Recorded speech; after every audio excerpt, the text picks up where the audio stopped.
Right then, episode 19 of Documenting the Journey. Mixed it up. I literally tweeted almost exactly an hour ago. I've just got back from the gym. When I tweeted this, I'm sweating my ass off. I put a hat on. I always wear a hat right now because I haven't been getting enough haircuts and my hair looks like shit, and hat's just easy. And yeah, I'm going to dive into this and thought I'd mix it up for once and do a Q&A. We had about 30, maybe not 30, like 20 questions in an hour. I'm not that influential to get like hundreds yet.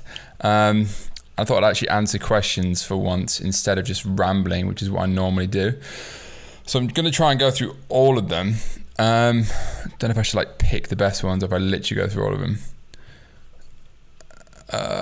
Some of them are quite fucking weird. All right, fine. We'll dive into them. Question number one, I don't know if I'm good about that editing, like fancy clips of the actual questions. Question number one, how to deal with huge stress when 15 things are happening at once.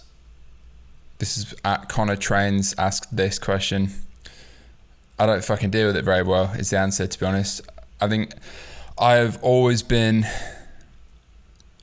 probably become like bipolar from e-commerce, from being an entrepreneur. Like I feel like there's not many ups and downs I haven't experienced now. They're obviously just different or lower or higher. Like every kind of ecom trenches problem that everyone goes through, I feel like I've experienced to some extent. There'll always be more things. I mean, particularly in 2020 and the start of 2021, I feel like I experienced a level of stress that 99.9% of people hopefully will never have to deal with. So my threshold got raised, but I think fucking everyone gets stressed. For me, I think the things I do consistently, that even when I'm in a rut, which I feel like I am now a bit, is running, training and running, particularly for me in the past few months. I'm very good at doing that even when I don't fucking feel like doing it. Like I've never ever let work get in the way of training, because like that's an absolute must. So I think elements of routine, and as well, I go to the sauna downstairs like every day.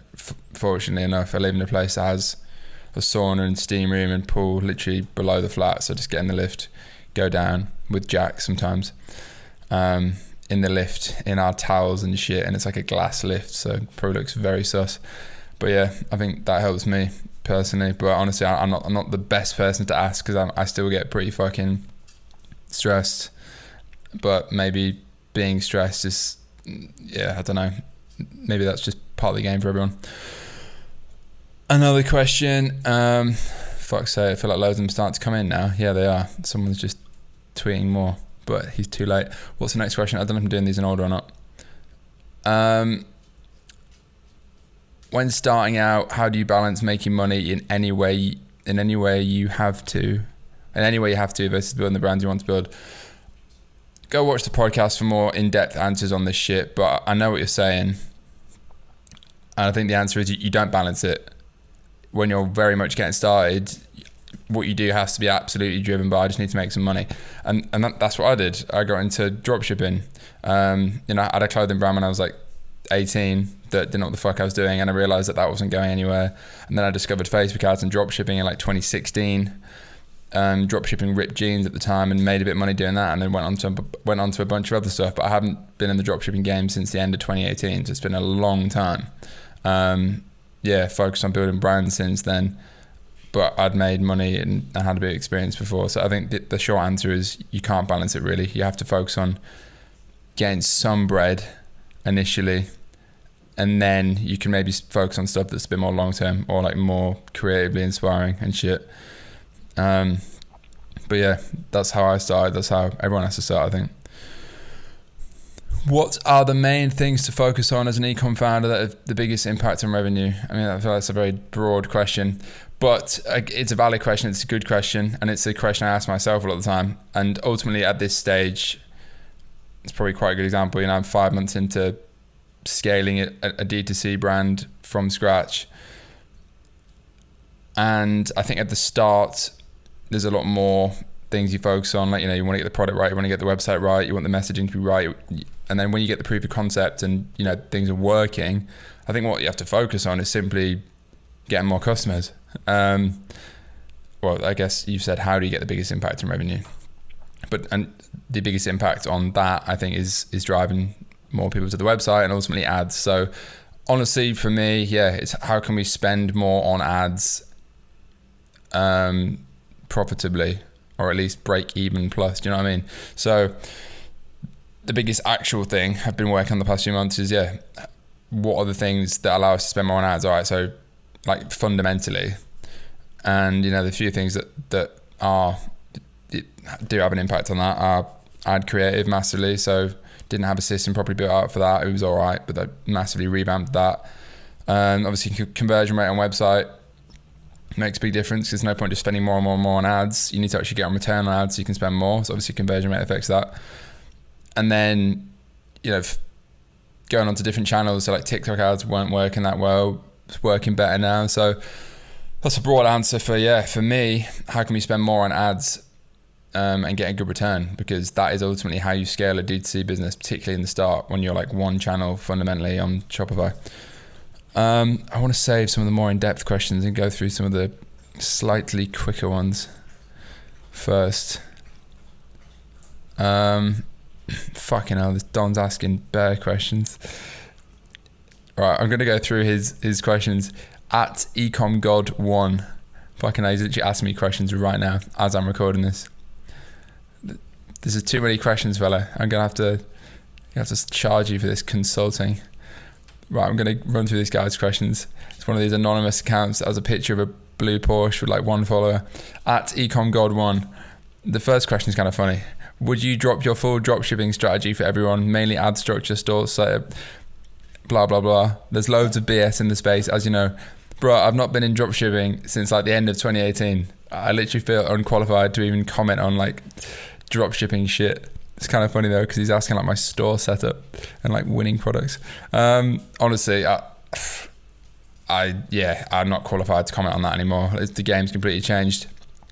I used to run a load of shit and I had a system at the time, but I couldn't even tell you how I was doing it. Like, it was very scrappy. I ran all the ads myself. I had like 5 BAs. Definitely better people to answer that question. One of your other questions: do you believe it's hard for D2C brands these days to be profitable on first purchase, CAC less than landed cogs and paid social? Yeah, I do think it's hard for brands to be profitable on first purchase. My brand is not profitable on first purchase yet. I think it's really fucking hard. The main things that affect that are obviously CAC, product margin, and your AOV. I think most brands will fucking struggle to do that, and if they can't do that, they'll probably struggle to survive in general if they haven't got a decent amount of funding behind them, or like a proper strategy and experience to deal with that, whether it be in a subscription brand or whatever. So yeah, I do. And going through loads of these questions, same guy at the minute, but treat them as different questions. What's a good conversion rate for D2C ecom brands? Is there a way to predict this based on an industry?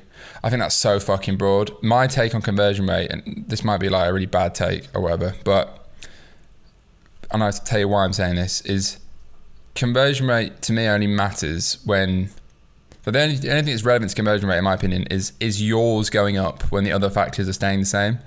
The reason I say that is, as a rule of thumb, to quickly answer the question, probably about 2%, but there's so many fucking factors. Neon Beach had a 0.3% conversion rate in 2020, and it did over £9 million in 2020 in revenue, like profitably, until things went wrong.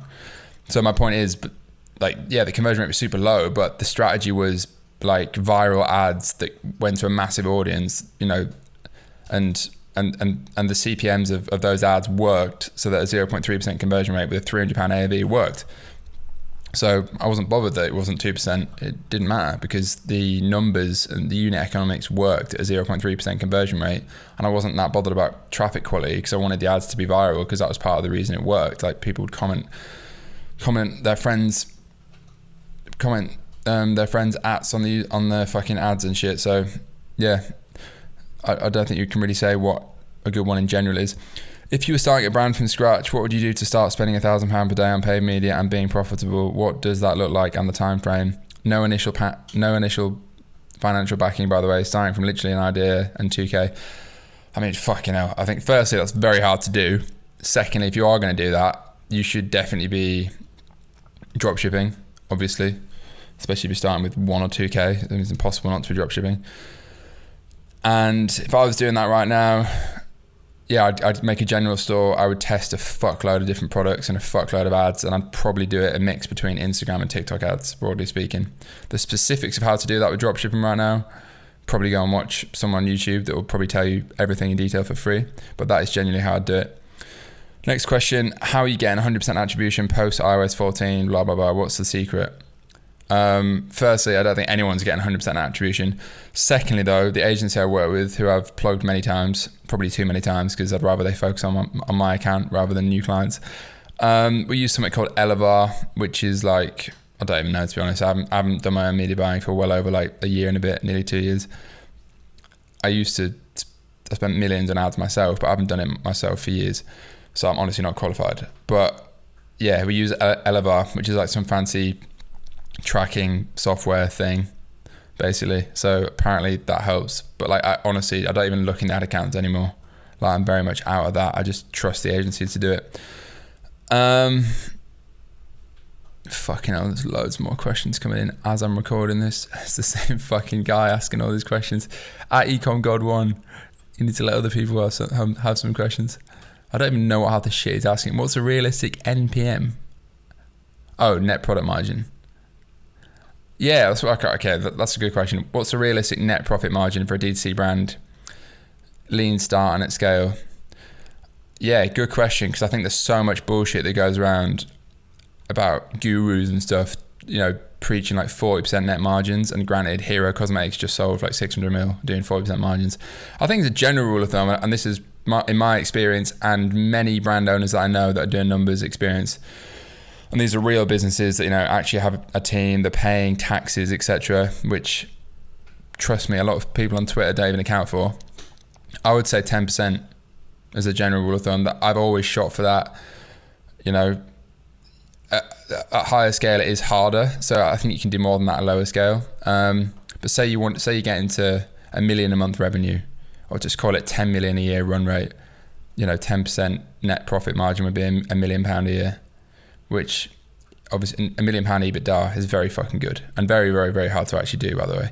But yeah, it's probably what I'd say. It's certainly what I aim for in terms of like, it's what I used to aim for. It's a little different now with a subscription business, but yeah, I think 10% is a good rule of thumb. More questions. How did you build your website? You said you did it all yourself and looks great. I did it myself previously, but I had a lot of updates recently that I didn't do myself. I worked with WeConvert agency. I think I mentioned them before. Guy called Amar Mellies on Twitter, if you know him. Yeah, his agency did a lot of the recent changes, but previous to that, yeah, just did it on Shopify and used a really cheap developer to like make my design tweaks and so on. So yeah, that's how I did it. Next question, how do you keep tabs on everything going on? I use Google Drive, and I'm not the most organized person, generally speaking, but I'm pretty organized with that. Everything I do is Google, like Google Calendar, Google, you know, G Suite for like emails and shit, and Google Drive. So I'm pretty structured with all that stuff, to be fair. I generally split things into 5 different categories, being product/brand is the first one, probably the biggest one. Marketing, logistics, customer service, and admin. That's in my head how I split a D2C business in like main categories, if that makes sense to anyone. How do you deal with the hate that comes with this industry? This is at Wi-Fi Degenerate. I'm not really sure what he means by this industry. If you mean e-commerce, then I don't know what you mean by hate. I think what he's referring to, and I could be wrong, is like the Twitter sphere of like dropshippers and shit, and people stealing each other's stuff and ripping each other off and calling each other out. That's not an industry, that's just a bubble on Twitter, in my opinion, if that's what you're referring to. But generally speaking, how do you deal with hate in anything, and whether that be people ripping your product, hating on you, etc., which I've certainly experienced? I think the answer is just fucking winners focus on winning, and losers focus on winners. So anyone that's preaching hate on the internet in any form ever is a loser. So I think that's probably the best way to answer that, is just fucking focus on your shit and don't hate on anyone, because it's not a nice thing to do and doesn't add any value to the world in any way, and says more about you than it ever says about anyone else that you're hating on. So that's how I'd answer that. It's quite a good question. What's the end goal for Space Goods? And then also, what's the end goal for you? Well, I kind of like wrote my life mission.pdf the other week or something, which is a very grandiose version of this answer. But I suppose, yeah, what's the end goal for Space Goods? I mean, I would like to just make a lot of money personally. I mean, like, I guess that is the first goal from a startup ultimately, and it certainly is for me. Because I think once you've made a lot of money, and I think when I say a lot of money, like realistically, I think that number is 10 million plus personally, net of tax and beyond. But I think like that's the minimum number, which by the way is like really fucking hard to do, because I think a lot of people talk about numbers like that. People talk about 100 million as if it's like 100 grand. It's like, show me one person you know that's made 100 million quid. Do you know what I mean? Like, it's actually made 100 million. I know guys that have made serious numbers like close to that. But yeah, it's, and you know, 10 million plus, quite a few of them. I haven't made 10 million plus. I would like to make 10 million plus by 30, I think. So I guess that is an element of the end goal, kind of as a minimum, which a lot of people might almost say that that's like not enough, but those people probably also haven't maybe experienced the ups and downs of like getting close to that number at a younger age and then having elements of it fucking swiped away because of, you know, I'm referring to Neon Beach here, by the way. And yeah, I think 10 mil is enough. Beyond that, I'd love to make 100 mil, of course, everyone would, but I think 10 mil is the number that it gets interesting and like you are properly legitimately set for life if you invest it well and so on. So yeah, I guess that's one goal. That's like the baseline goal. But of course, I do genuinely think having an impact and being able to create cool shit in an industry, you know, long after you've made enough money to never think about that again is important. So like the goal after that is I could see myself working less in the trenches, but like leading maybe the change in like the psychedelics industry, which is what, you know, long term, that's what I want Space Goods to be about. I want to be a consumer psychedelics brand, but obviously I can't be that legally yet, and I still need to be a very good viable business if that was never to happen. But I would like to somehow be involved in that, because I think I have a natural passion for that area, and I think my story and the things I've struggled with myself privately and so on lend itself to that being pretty important to me. So yeah, more on that in another video, maybe on specifics of what I mean by that. But yeah, I think that's kind of the goal, is that minimum financial number, and beyond that to have an impact in an industry. And I guess the end goal for me, health, wealth, love and happiness. I think, you know, I want to have a beautiful family and have a fucking interesting life, but day by day. And you know, I think goals change over time. Certainly as I've got older, they've got probably less materialistic and more about longevity and like people and experiences and happiness, as maybe trivial as that sounds. But yeah, I think that's probably the same for a lot of people. So yeah, that's a rough answer on that. Next question. Have you dropped Pool Party Social Club? I haven't dropped it. I've just become way too fucking busy and realised that, Christ, it's very hard to try and do 3 different things at once, like pod, PPSC and brand. So I'm actually thinking I'll probably end up incorporating it into the brand more, into Space Goods, because then I feel like I can justify working on it more. Whereas right now, it's just like an idea, and it is a legitimate idea. And I have lots of ideas, but I'm also conscious of the fact that I've had lots of ideas in the past and not focused on one thing enough, which is the brand. That's the main thing. So I'll definitely do something with it. I probably have been a bit hypocritical by announcing kind of elements of that and then not even following through, because I don't like doing that, talking about something then not actually doing it. So yeah, more on that soon for sure. This is a cool question. What made you think the idea of Space Goods? I mean, again, I've kind of answered this at length in some of the pods, but also part of that question was, can you expand on the design process a bit? The branding is insane. All right, I'll answer that part of the question. To be fair, thank you very much. I do think the branding is good. I think it's unique. I think it's solid. I think it fits what I'm trying to do with it. I think it's my best creation, I guess, like aesthetically and the whole vibe of it. I'm pretty happy with how it came out. The design process, honestly, like I put a post on sort of about this on my Instagram back in like April or something, when I showed like a literal like brainstorming document to a finished product. And I suppose it's kind of like brainstorming document, then I'll come up with the logo, which is literally like me playing around with shapes for like fucking 6 hours and then seeing something that clicks, and then it clicks and I'm like, wow, this is it. Color schemes, all that. I cover all this shit in my Ecom course if anyone's fucking interested, which I don't really speak about anymore, but it is pretty good shit. And yeah, like it's just like brainstorming and playing around with a load of shit. But like, I'm naturally a good designer. Like I've never had to outsource that element of it, like the branding, logo, the visual aspect stuff. So yeah, I don't know, it feels very natural to me, so I probably can't even explain how I do it. It just feels like the alchemy of creating something, like visually, and that's probably the part I kind of liked most about launching the brand. Not just visually, but like the whole vibe around the brand, like creating that atmosphere almost for what the brand is about, and like the whole fucking 80s film and shit. I love that shit. So yeah, that's a really bad answer to that question, but I'm going to try not to ramble because I'm not being clear enough on it. Alright, this is a cool one. Topical one. Talking point thinking of lately, because I've mentioned this in other episodes. Is it worth the stress and mental stress of building a brand or business versus getting a high paying 9 to 5, 6 figures plus in brackets? 9 to 5, you turn up, do your tasks and leave, no stock employees, risks, blah, blah, blah. He's saying, is it worth it?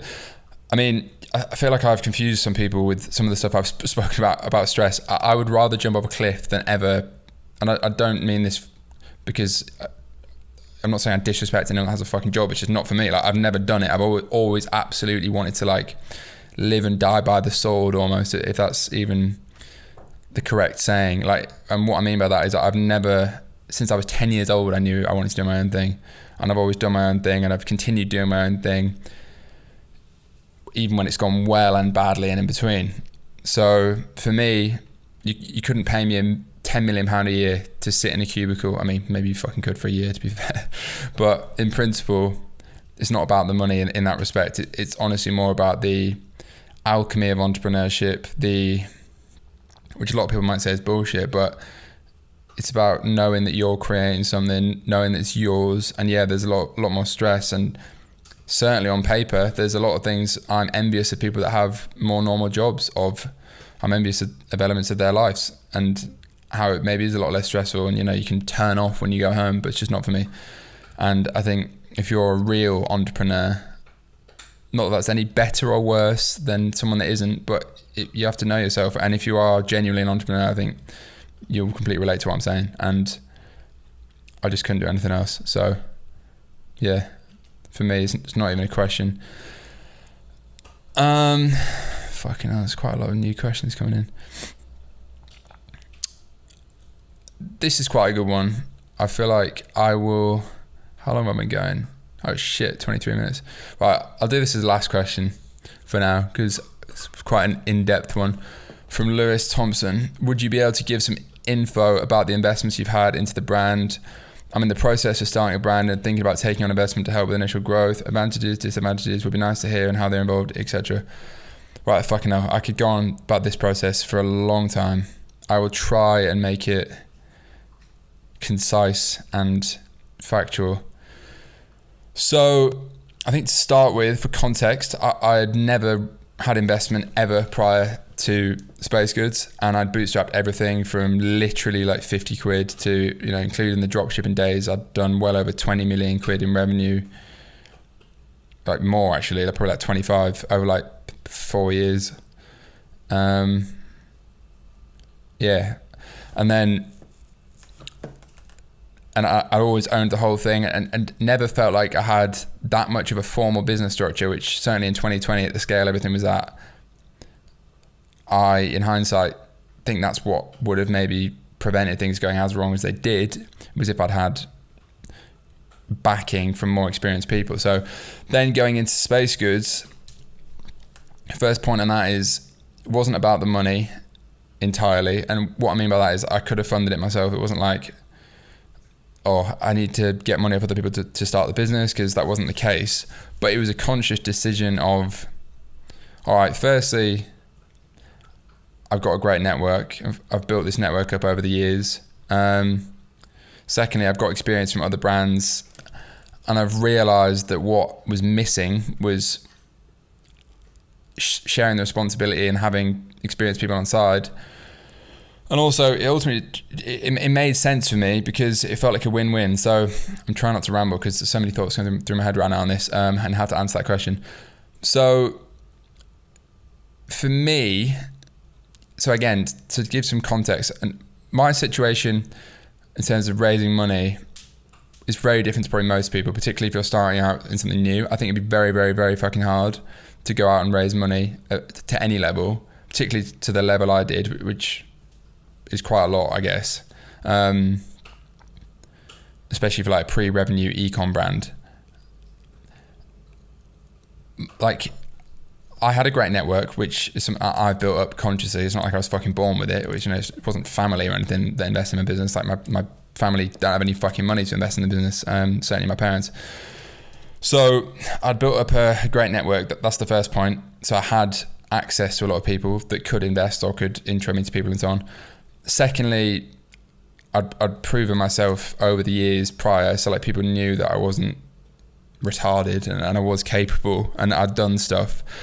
And then thirdly, I think the market and my idea, I guess, my pitch was good because it was what I believe, like right product, right time sort of thing. And again, that was based on the fact that I'd had the experience of other stuff to have a good gauge on what I think would work next.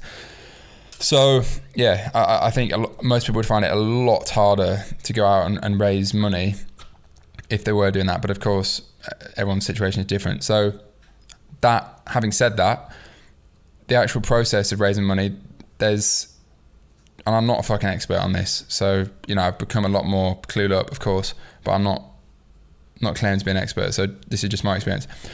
There's two types of investments, basically. I mean, there's two types of people or funds that can invest. So you've got angel investors, which is basically just high net worth individuals, not even necessarily super high net worth, but just individuals that invest their own money. And then you've got funds, so like private equity funds, venture capital funds, essentially the same thing, which is a big fund of other people's money. It's deployed into businesses generally at a larger scale. And there's usually a lot more red tape and strings attached, and it's a lot longer process. So I didn't want to go down that route yet. I didn't think I needed to. I've now got, I think, 11 angel investors in the business, raised just shy of £500,000. And yeah, I think, and it was pretty simple really. I did that over 2 rounds, one in January right at the start before I launched, then another smaller one but higher valuation to get a few other people that I wanted to get involved in the business 3 months after launching. So yeah, that was all done over the past few months. And I mean, for me, I guess the advantages for me, and again, I consciously thought about this, was firstly, the accountability. I wanted the accountability of other people having a slice of the business, and me not being able to potentially get another idea like I'd done in the past and just be like, chop and change, start something new. Not that I think I would have done that as much with this, but I wanted the accountability. That's the first thing. Secondly, like at the end of the day, it feels like a win-win-win for me because, I have people that, and I'm very fortunate to have some super successful, super experienced angel investors alongside a few other ones that are slightly less experienced that are literally my mates, many of which I've named before.